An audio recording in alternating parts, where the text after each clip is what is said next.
For centuries, people crossing the rugged Rockies or the jagged peaks of the Sangre de Cristo Range were thrilled to discover a hidden mountain valley, the stunningly beautiful Valley of San Luis.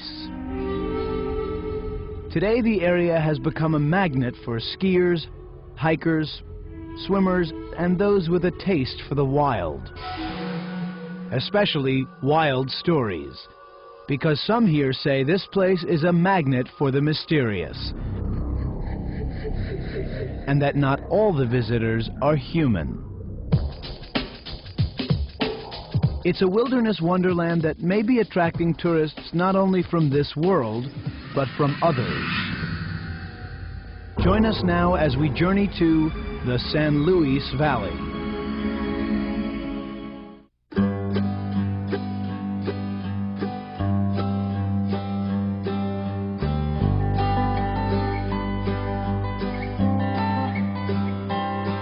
Welcome to the beautiful San Luis Valley, a lush stretch of plain hidden high in the mountains on the border between Colorado and New Mexico.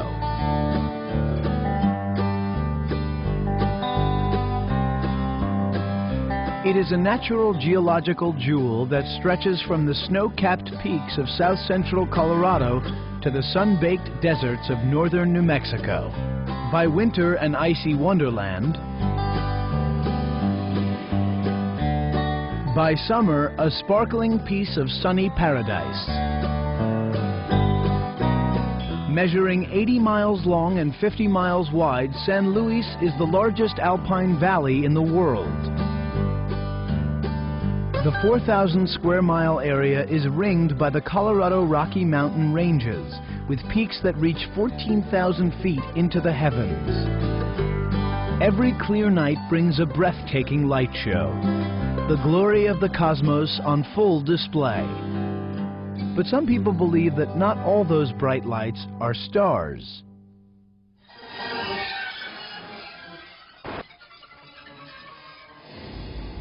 From the small towns like Salida to the sparsely populated counties of Saguache and Alamosa and Taos, there are people here with curious tales to tell.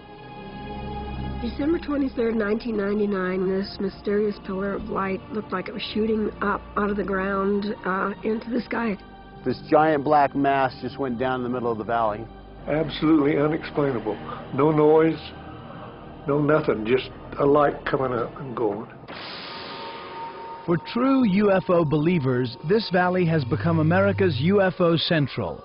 According to the Computer UFO Network, the largest database of purported sightings in the world, it boasts more sightings per capita than any other region of the country. The number of UFO reports have recently begun to escalate at an unusual rate. No one knows for certain why. Since September, October last year, I've seen a real upsurge in activity, whereas the 2 years before, there was hardly any. This kind of upsurge is common in areas where people claim to see UFOs frequently. It's even been given a name. It's called a flap. A flap period is when a report of a UFO comes out and all of a sudden many people start seeing UFOs. Tom McDonough is a senior scientist of the Skeptics Society and coordinator of SETI, the search for extraterrestrial intelligence at the Planetary Society, the international organization founded by astronomer Carl Sagan and colleagues. He believes there's a reason why UFO reports seem to happen in waves. One report gets a lot of coverage and people start looking at the sky, which they normally hardly pay attention to, and suddenly they see things that they didn't notice before. It's the old Psych 101 experiment where you go stand on the street corner with a couple of your buddies and you stare up at the top of the building, and before you know it, you've got 20 people around you, then you've got 50 people around you, and everybody's looking. What are they looking at? This is a type of mass hysteria where you can generate group action and have a lot of people, just by suggestion, see things that aren't actually there. Michael Shermer is the author of The Borderlands of Science, the publisher of Skeptic magazine, and holds a doctorate in the history of science. He says the explanation for the San Luis Valley lies in science, not science fiction. 90 to 95% of all UFO sightings are fully explicable by usually unusual aircraft or aircraft moving at a strange angle that it's hard to see.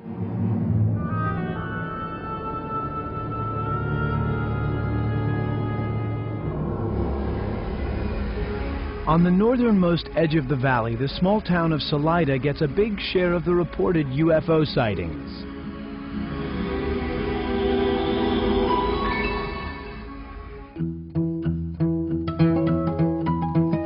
Beautiful Salida sleeps peacefully in the heart of the Rocky Mountains, at the geographic center of Colorado and the northern entrance to the majestic San Luis Valley. It's an old Wild West town that has been transformed into an artist's community of painters, sculptors, and silversmiths.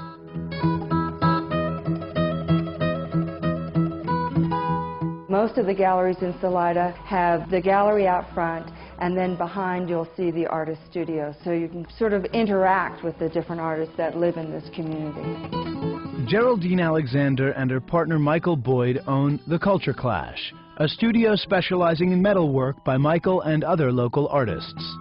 These are oil lamps, and this is a bud vase, and this is this delightful little thing is a nightlight, and it will turn on as you twist it. Just down the street from Culture Clash is one of the finest restaurants in town, the Spaghetti Western.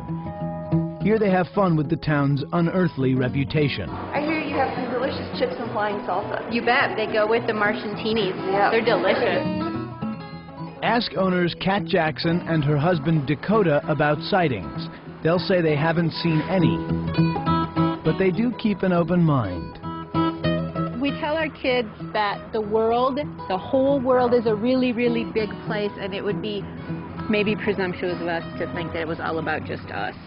For a place to stay in Salida, there's the River Run Inn. The rooms boast turn-of-the-century antiques, private baths, and plenty of peace and quiet. There are no TVs or phones here in the rooms. There is in the main room downstairs, and I find that actually it's kind of nice for guests. Some of them are wondering where the phone is right away, but that way they really have a vacation. It's like coming to the country. There's no pressure, nothing, and so it's a lot nicer. If they need to make a phone call, they can go downstairs. Guests also enjoy a full breakfast every morning and homemade cookies in the afternoon. Like a comfortable old country home than it is a museum kind of fancy B&B. And the guests do like that because it's casual. The hotels and shops cater to a year-round parade of tourists and vacationers drawn here by the awesome slopes of the Rockies and the inviting waters of the Arkansas River. It's really a playland, you know. But Virginia Nemmers, keeper of the inn, concedes that many of her guests come to Salida to see sights you won't find on any tourist map. You see bright lights, or you see periods of lights, you see things moving, and you don't always know what they are. One such mysterious sighting took place just down the road from the River Run Inn. In fact, it is considered by some to be one of the most spectacular purported sightings ever captured on video.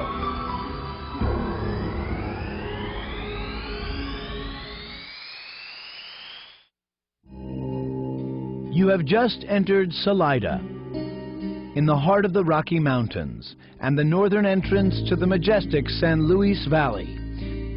Population 5,000.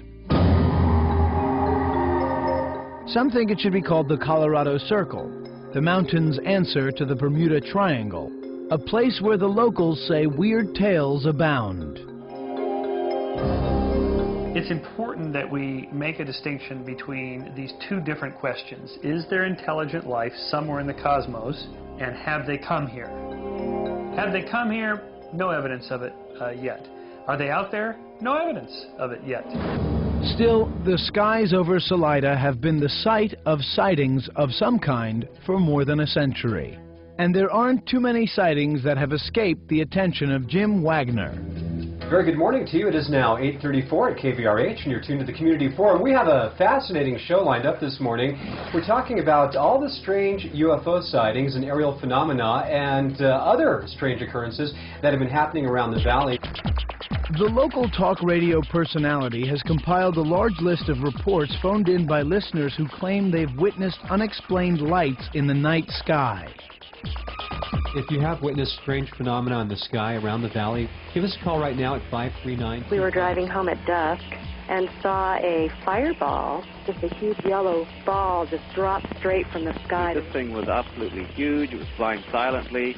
It displayed aerodynamic characteristics that are not usually associated with terrestrial aircraft, although we cannot rule out some kind of stealth program.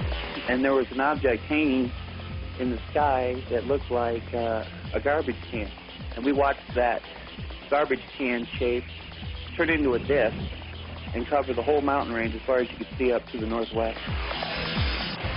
This is a hard-working, very conservative community, but something is definitely going on here, and people are wondering what.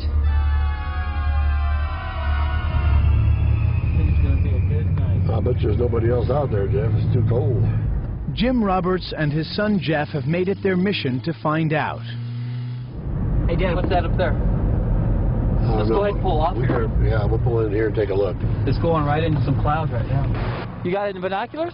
They're a pair of amateur UFO hunters who patrol Salida's dirt roads trying to capture photographic evidence of extraterrestrial visitations. It's gone. It's gone. It's gone. It's gone. See, that's the only thing I hate. Well, there's nothing new about that. Nope. What I have primarily seen has been different colored balls of light. The white and the silvery balls. I've seen the salmon colored balls of light that are just instantaneous. 6, 7, 8 seconds and they just blink off, you know.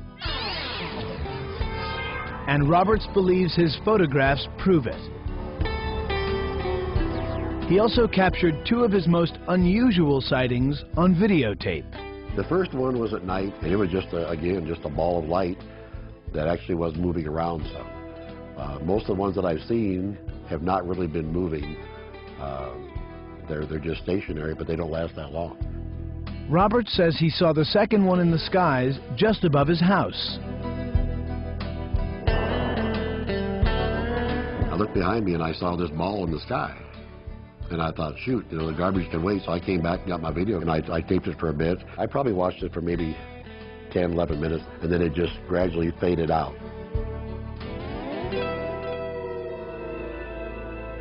To skeptics, Roberts' sighting sounds more like a rare but well-known lightning phenomenon than a UFO.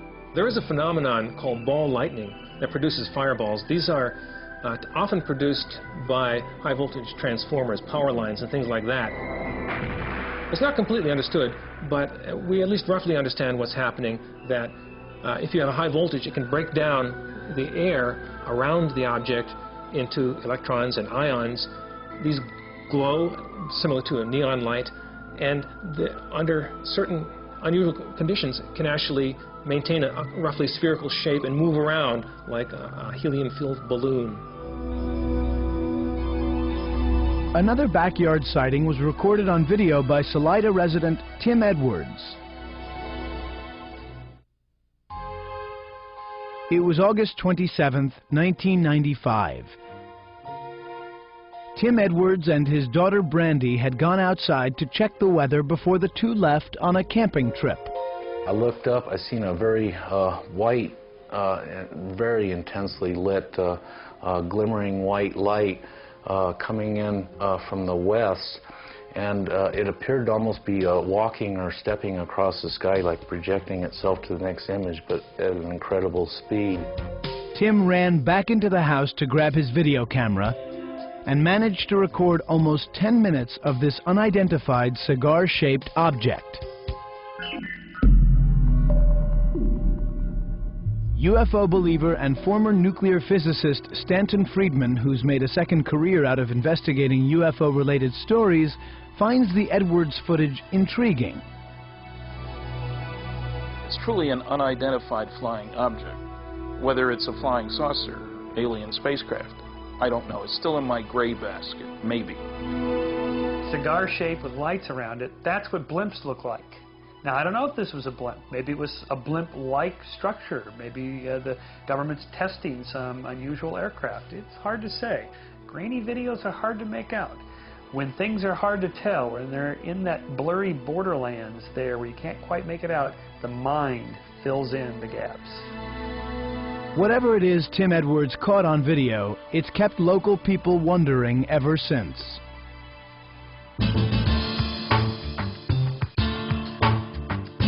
Tim's experience inspired him to open a restaurant called E.T.'s Landing, which doubles as a kind of clearinghouse for UFO sightings in Salida, a place where locals come to see the latest pictures and reports of UFO sightings and to exchange tales of their own close encounters. Light come up, and it just took off on an angle about like that. That was it.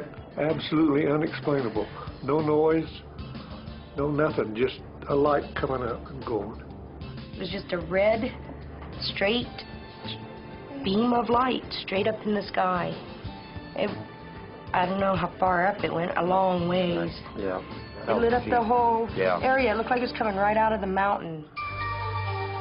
Some speculate that the UFO sightings in Salida may have something to do with a top-secret military facility in nearby Colorado Springs.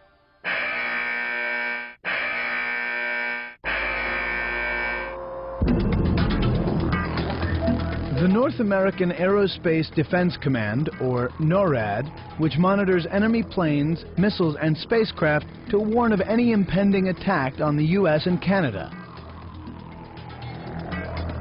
I suspect the presence of NORAD has a lot to do with the sightings in this valley. Military bases are places where there are a lot of aircraft flying around, and many of them are aircraft that don't want the public to know they're there. There was probably testing of equipment, again, that people were not used to seeing, so they reported as an unidentified flying object. To them, it is unidentified. UFO enthusiasts like Jim Mars, the author of Alien Agenda, a book on UFOs, believes that if aliens are coming here, they may have a way of pinpointing military sites. Perhaps, they contend, aliens want to assess our defense capability. It would seem to make sense that the existence of NORAD and other defense installations in Colorado might be an attractant to UFOs, because it is very plain in the literature that going back to World War II, the greatest number of sightings seem to always concentrate at military installations or atomic installations, some of the most sensitive points of our defense and research facilities. Are the aliens spying on us by going to NORAD? Well, what's more likely? That aliens who have somehow mastered the technologies for interstellar space travel would come to us in our infancy of technology for flight to learn about us? Seems unlikely.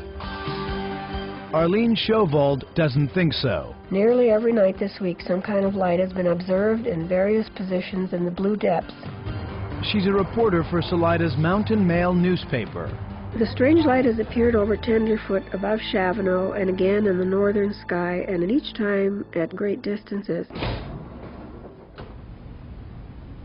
Her research of the Salida UFO mystery uncovered newspaper reports of sightings dating back to as early as 1897. The earliest was 1897. There were two references to strange airships in the sky, and then I found, of course, the 1917 one. Some are described as saucer-shaped, some are described as cigar-shaped, some are described as lights. Some, she says, are very similar to what Tim Edwards caught on tape. When I first saw the video that Tim took, I thought it looks just like what was described in the old newspaper in 1917. It may sound intriguing, but Shermer doesn't buy it. The sightings of the 1890s are a no-brainer. We know what was going on there. That was the hot air balloons and the glider experiments and the dirigibles and blimps, and all that was the high technology of the day. So, of course, there was a wave of sightings, a flap of sightings of balloon-like objects, because that's what people expect to see.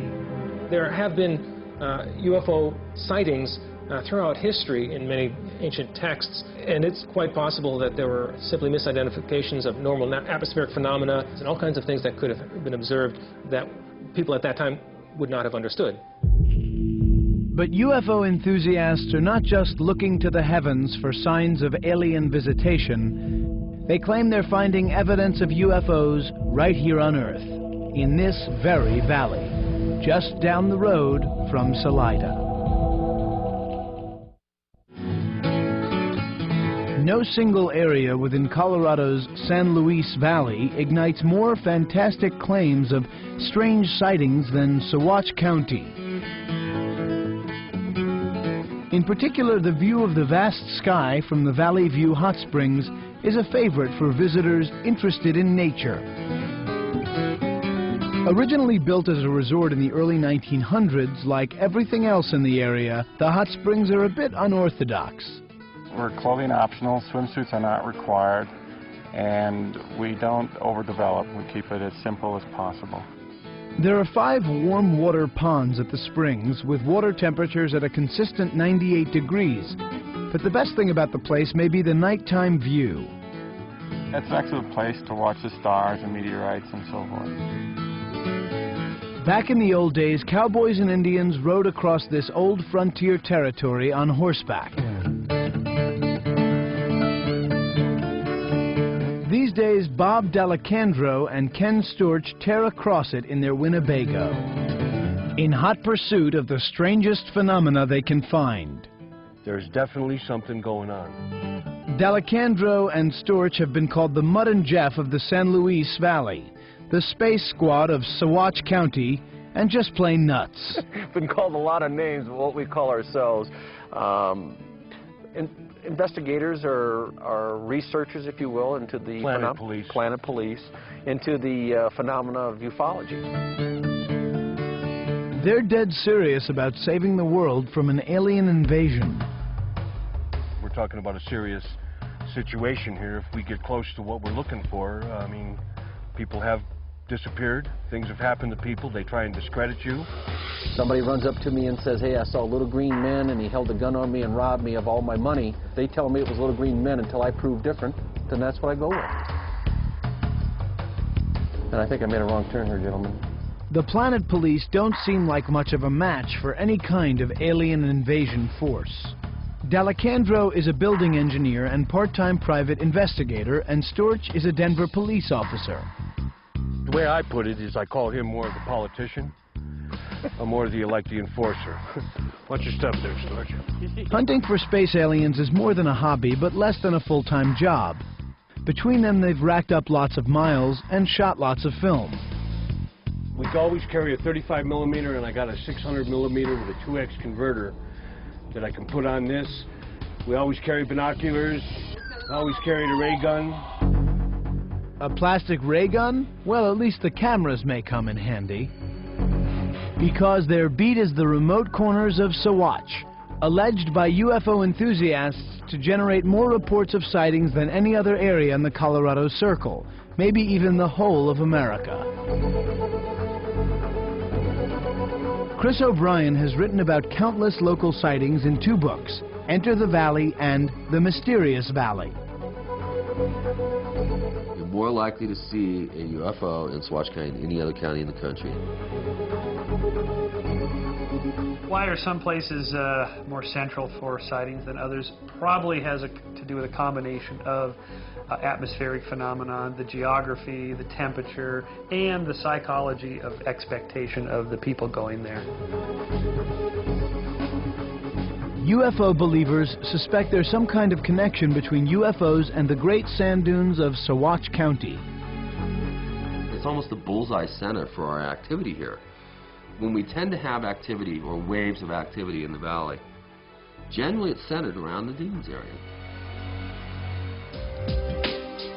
The Great Sand Dunes are an official national park, the tallest dunes in North America, a wind-formed wonder stretching 39 miles square and standing 700 feet high.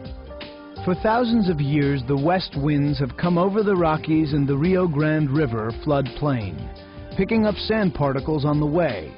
When the winds hit the wall of the Sangre de Cristo Mountains on the east side of the San Luis Valley, they drop the sand at its base. The wind changes the patterns constantly, shifting one rise here, another there. Yet the dunes are easy to hike because rain and snow keep them moist and stable. It takes only 2 hours to make it from the edge of the dunes to its tallest peak. The dunes are a geologic marvel. They are also, according to the UFO Computer Network, a hotbed for strange sightings. If aliens are indeed stopping by to play in this sandbox, UFO enthusiasts suspect they may be interested in something in the dunes. Deposits of magnetite, for instance, a crystalline black oxide of iron.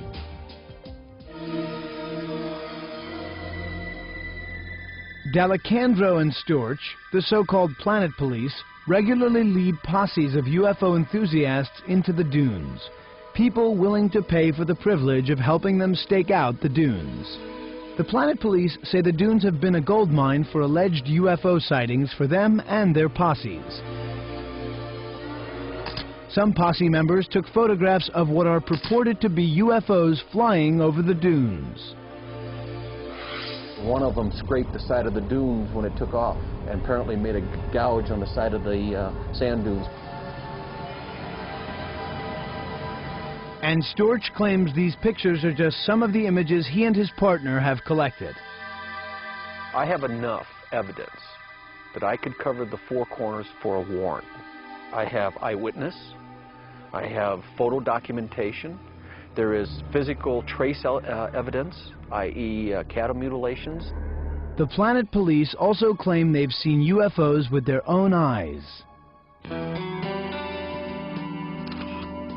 I just seen it for a split second. It was a light that came up, and it just stayed there, no sound, but it went back down. Maybe the planet police should have built a UFO watchtower at the edge of the dunes. Local cattle rancher Judy Messeline thought it was a great idea. I started meeting people around here. Everybody had a story. And at that point, I said, what we need down here is a UFO watchtower. Just giggled and went on with my life, you know? Then the cattle market dropped, forcing Judy to sell her herd. Suddenly, she had to figure out another way to bring in money. And then I looked at all this land I've got, and I said, now what are you going to do? And one of the farmers had heard me mention a UFO watchtower, and he said, Judy, why don't you just do it? So I did it. Here it is. According to Judy, it worked. She says 2 UFOs showed up right on schedule. One night, it looked like a shooting star, and it got down below the peaks of the Sangres, and then it lost its momentum and just started floating, and then it took straight back up towards the sky. Now, I don't know if it really was a shooting star and those mountains made it do that or what, but you know, another night, it was closer to the mountain range, but it was pretty thin and it was real long. I called it a cigar shape, and it just went zip like that. Judy's granddaughter Samantha says she saw one too. One morning I woke up and on the mountains right above the sand dunes, I saw this disc-like shape going across it, and then it kept going down lower and lower and disappeared into the sand dunes. Others claim they have had similar sightings at the watchtower. We had one that came up over the hill over here, and we watched it for a few minutes, and it just disappeared. I see this UFO ship in the daylight. It was like a bowl and a plate, and there was black windows all around it. It's hard for me not to believe that there has to be other life, okay, that we're not the only ones here. But I don't know about little green men. The watchtower has become so popular, Messeline opened a small gift shop. And it's fun. We have alien masks that glow in the dark, and then we have keychains, spaceship candle, blow up aliens. These are stickers for the cars. Hear no evil, see no evil, and speak no evil. The gag gifts are just for fun, but business at the watchtower continues to thrive.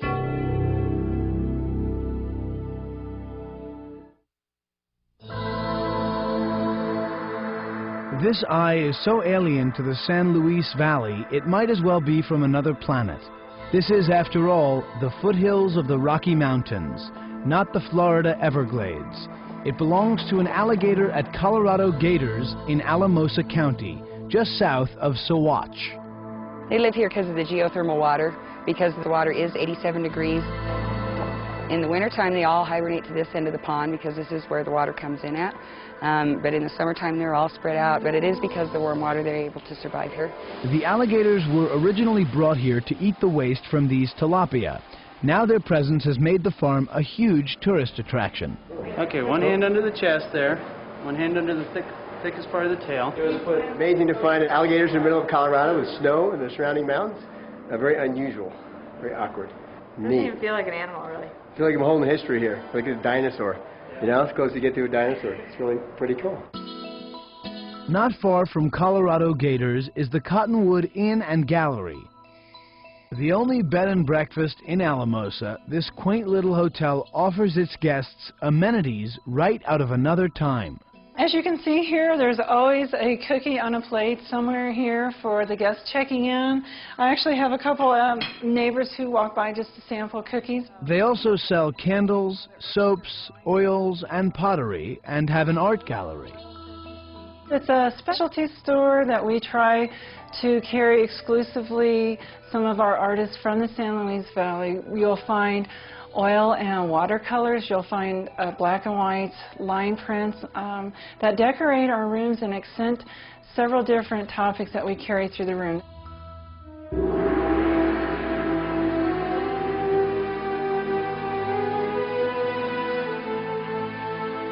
According to local legend, Alamosa County has long been a place for the unexpected and often the unwelcome. The Native Americans found that out back in the 17th century. That's when Spanish explorers claimed this breathtaking land for their king. By the end of the 19th century, trains were bringing in pioneers who wanted their own piece of this mountain paradise. This is one of the absolute wonderful places that you could possibly get away to see the sky and stargaze. It's amazing how you can walk out here just on a sidewalk with city lights and the stars are just asking for you to look up at them. And like the rest of the valley, there are strange stories of sightings in the skies above Alamosa. Welcome to the Rio Grande Files. Today we're talking with Leslie.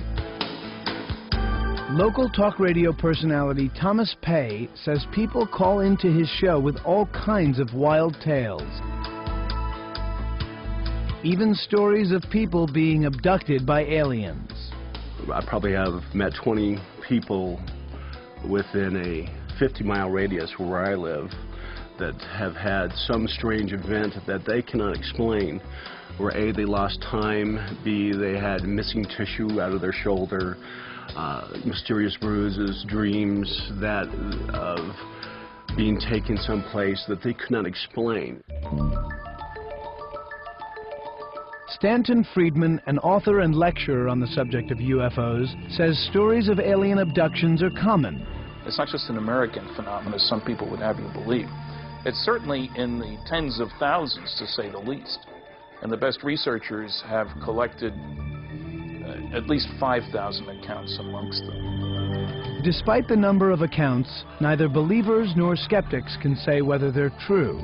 We don't have a good sampling of the whole spectrum of abduction experiences. And many of the people who have been abducted don't know that they have been. Maybe they did something bad, and that's why they don't remember it. First of all, why is it no one ever sees these people being dragged out by the aliens to the UFO? But more importantly, why is it that in almost every case of supposed alien abductions, they say, oh, I didn't remember it until I was hypnotized or until I was given sodium pentothal? In the court of law, you cannot accept testimony from a witness who has been hypnotized because the hypnotist can do so many things to damage the memories. It makes me extremely skeptical about all of the alien abduction stories. Even if you showed scars, which some of them do, they show these sort of weird-looking things that they've pulled out of their bodies that look to me a lot like stuff I've pulled out of my body from a splinter or something. It all looks just too explicable by normal means. The skeptics are skeptical because there seems to be no logical explanation for what the aliens might be after. No evidence that physical abduction is real or that aliens even exist. This woman thinks she knows. She claims she's received messages from them. The star people are here as a stabilizing influence, as a source of information, as a resource for spiritual attunement. O.C. Eagle is a shaman, a medicine woman who can trace part of her multiracial ancestry to the Eastern Shoshone tribe. She says there is widespread belief among Native Americans in star people. She says they believe star people are entities from other worlds and that they've been communicating with them for a long time. The star people have asked us to sit in meditation and prayer so as to amplify the frequency of peace, to amplify tolerance, to amplify generosity, to amplify the sense of unity and connection. It's a part of a religious tradition that is passed down from generation to generation by the shamans, like O.C. Eagle.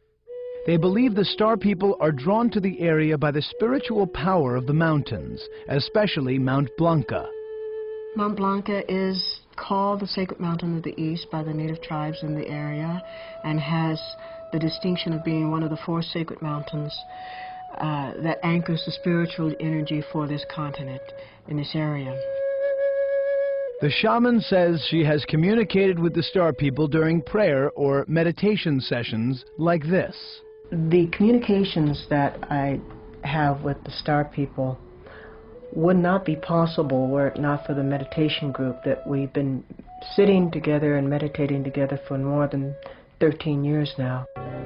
All cultures have mythologies involving transcendent beings of some kind. Whether they're spiritual or from another plane, another dimension, they're from these lights in the sky. All cultures have these things. It doesn't mean they're real. Not all reports of alleged out-of-this-world encounters involve little green men. These tales are best told around a campfire, as evidenced at the next stop through the Colorado Circle, Taos, New Mexico.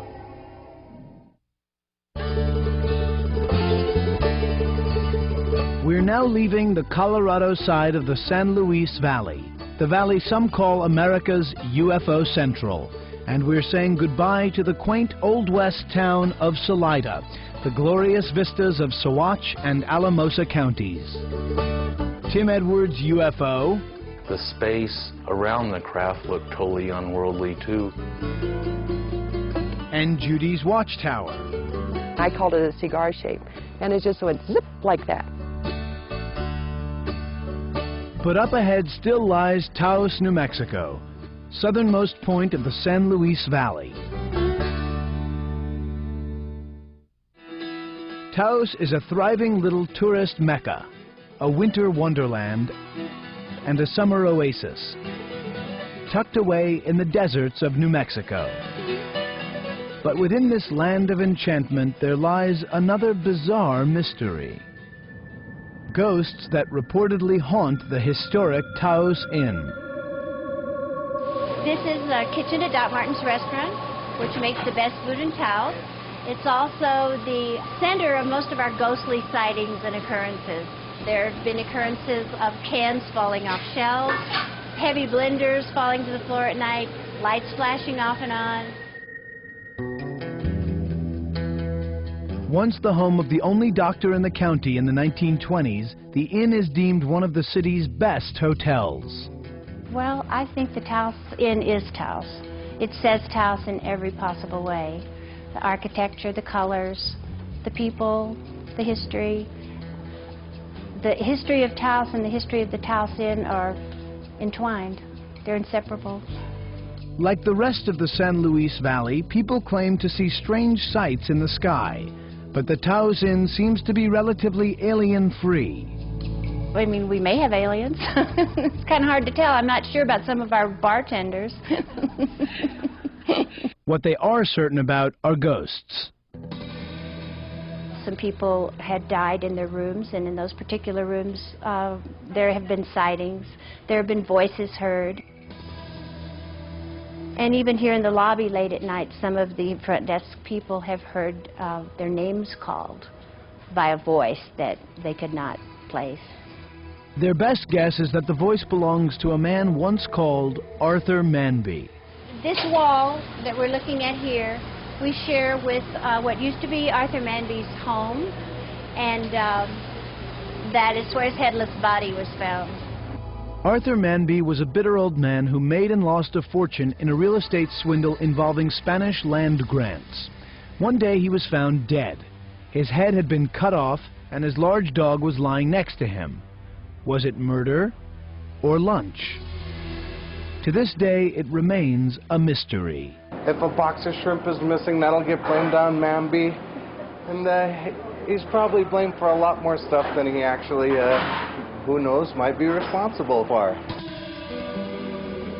One of our employees who works here regularly late at night, who's here all by himself in the kitchen cleaning all night long, has seen a figure watching him sitting on one of the tables that fits the description of Arthur Manby with his head. If Manby is the troublemaker at the Taos Inn, there's apparently another spirit bent on doing good, Santa Barbara. This is Santa Barbara. She is the saint to protect people from fire. A few years ago there was a fire in the restaurant. It burned right up to this point and stopped. So we take very good care and believe in Santa Barbara. This last stop through the mysterious Colorado Circle offers more than just ghost tales. It's also got tales of strange animal killings.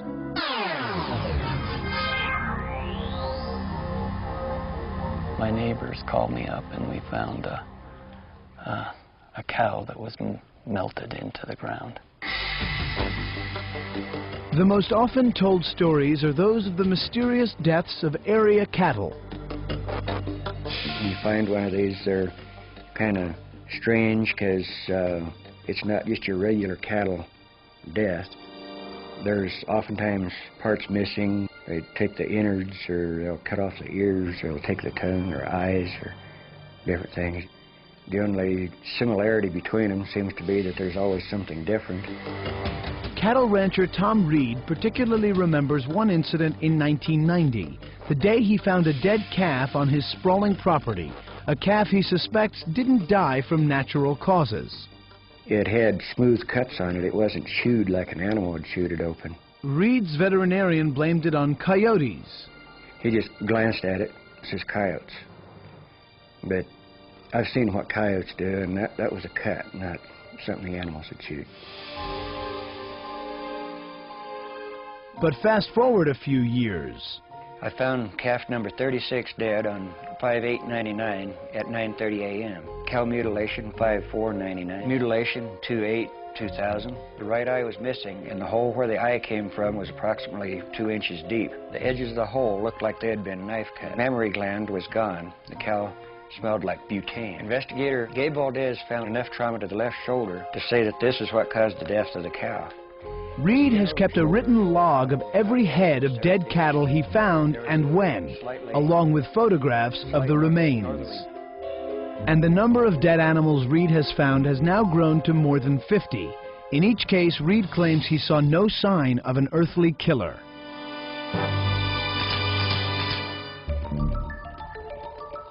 In one photo, Reed noticed a strange image in the background, what he believes may be a UFO. I saw nothing in the sky, I heard nothing, but we've had enough mutilations. I've learned when I take pictures to back up a little bit and take a picture of the animal with the background, and this UFO showed up in the background. Cattle mutilation is a phenomenon that some people have created, some human beings have mutilated these cattle to create the myth that aliens are doing this. It's hard for me to believe that an alien would have come 1,000 light years and just to cut up our cattle. It doesn't make any sense to me. Not surprisingly, opinions vary widely on whether the picture is real evidence of a link between alien visitors and cattle mutilations. I allow for the possibility of a connection between cattle mutilations and UFOs. Whether there is such a connection, I don't know. I haven't seen strong evidence that there is. That doesn't mean there isn't. Absence of evidence is not evidence for absence. funny how cattle mutilations tend to be prevalent in areas where there are predators who eat the carcasses of these dead animals. Should we be surprised? I don't think so. Perhaps the strangest story around Taos is that aliens might be responsible for the mysterious deaths and disappearances of human beings. Even the believers don't buy that. The big question, of course, is, are they really killing people? Are they eating people? Are they doing bad things to people? I tried really hard to find a documented instance of someone who was killed as a result of a close encounter or a UFO experience or an abduction. And a very close study of the literature seems to indicate really not. Whether it's ghosts, aliens, or patron saints, no one can say with 100% certainty what's going on, which means the mysteries of the San Luis Valley are still out there. In 10 years of investigation, I am way more confused now than I was before I started. I have no idea whether the sightings in the San Luis Valley are going to continue. We don't know why they're happening in the first place. We don't know whether they're going to continue happening. And there is a worry that people get excited about what happens there. Every light in the sky will be deemed to be somebody's flying saucer when it probably isn't. What are the chances that some advanced technological extraterrestrial intelligence somehow mastered interstellar space travel? They've come all the way from some far distant planet through all those light years. They've managed to find Earth in this obscure outpost. And what are they going to do? They're going to do anal probes on people, cut out the genitalia of cows and leave circles in Farmer Bob's field? That's it? That's what these advanced intelligences are going to do? No thanks. I have no interest in meeting them. What I would like people to come away with is, first of all, skepticism. There are a lot of things in this universe that people are not familiar with, a lot of atmospheric phenomena. There are hoaxers out there and liars. And on the other hand, I would also like people to realize that it is likely that there are other civilizations in the universe. So let's look for them, but be hard-headed about it. Let's be very skeptical and insist on really solid, irrefutable proof. The stories of the San Luis Valley are as enduring as its snow-covered slopes and sun-dappled waters. Whether or not any of these curious tales are true, people will surely keep coming here. Because thanks to Mother Nature, this region has plenty of its own terrestrial wonders to see.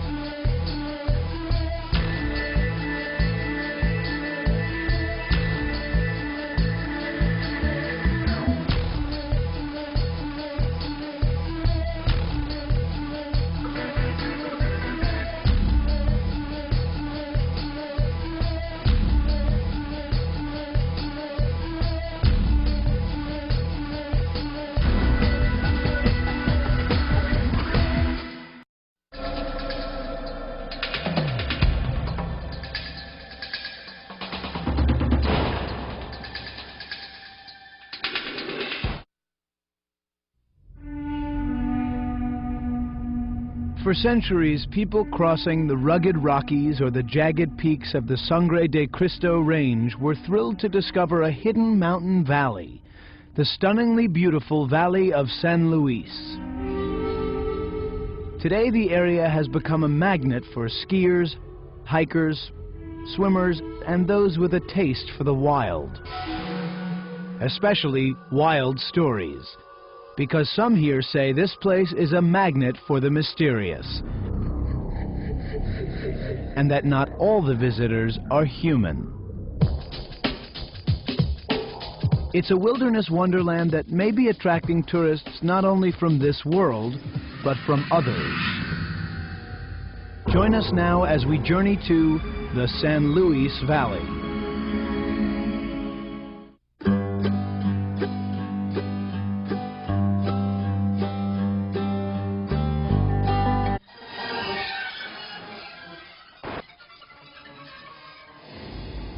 From the small towns like Salida to the sparsely populated counties of Saguache and Alamosa and Taos, there are people here with curious tales to tell.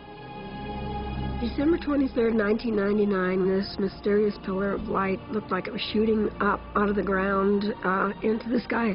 This giant black mass just went down the middle of the valley. Absolutely unexplainable. No noise, no nothing, just a light coming up and going. For true UFO believers, this valley has become America's UFO Central. According to the Computer UFO Network, the largest database of purported sightings in the world, it boasts more sightings per capita than any other region of the country. The number of UFO reports have recently begun to escalate at an unusual rate. No one knows for certain why. Since September, October of last year, I've seen a real upsurge in activity, whereas the 2 years before, there was hardly any. This kind of upsurge is common in areas where people claim to see UFOs frequently. It's even been given a name. It's called a flap. A flap period is when a report of a UFO comes out and all of a sudden many people start seeing UFOs. Tom McDonough is a senior scientist of the Skeptics Society and coordinator of SETI, the search for extraterrestrial intelligence at the Planetary Society, the international organization founded by astronomer Carl Sagan and colleagues. He believes there's a reason why UFO reports seem to happen in waves. One report gets a lot of coverage and people start looking at the sky, which they normally hardly pay attention to, and suddenly they see things that they didn't notice before. It's the old Psych 101 experiment where you go stand on the street corner with a couple of your buddies and you stare up at the top of the building, and before you know it, you've got 20 people around you, then you've got 50 people around you, and everybody's looking. What are they looking at? This is a type of mass hysteria where you can generate group action and have a lot of people, just by suggestion, see things that aren't actually there. Michael Shermer is the author of The Borderlands of Science, the publisher of Skeptic. Welcome to the beautiful San Luis Valley, a lush stretch of plain hidden high in the mountains on the border between Colorado and New Mexico.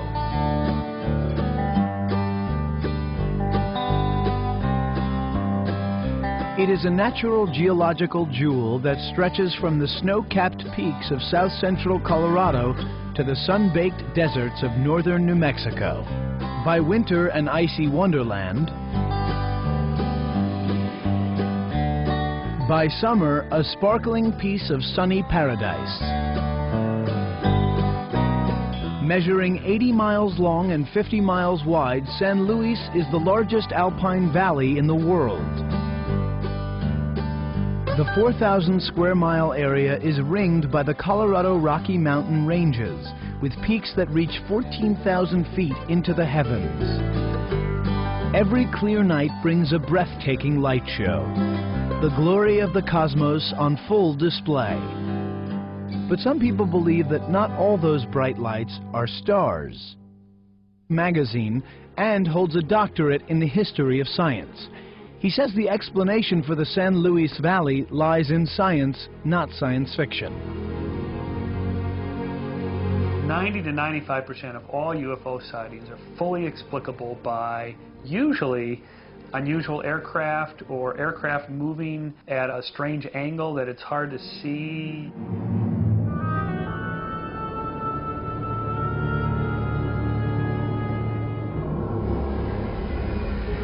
On the northernmost edge of the valley, the small town of Salida gets a big share of the reported UFO sightings.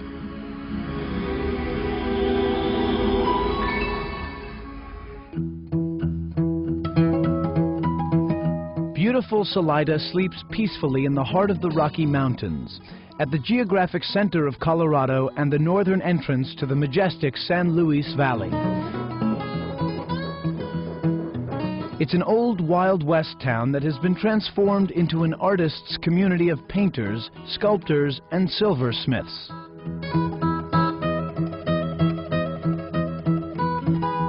Most of the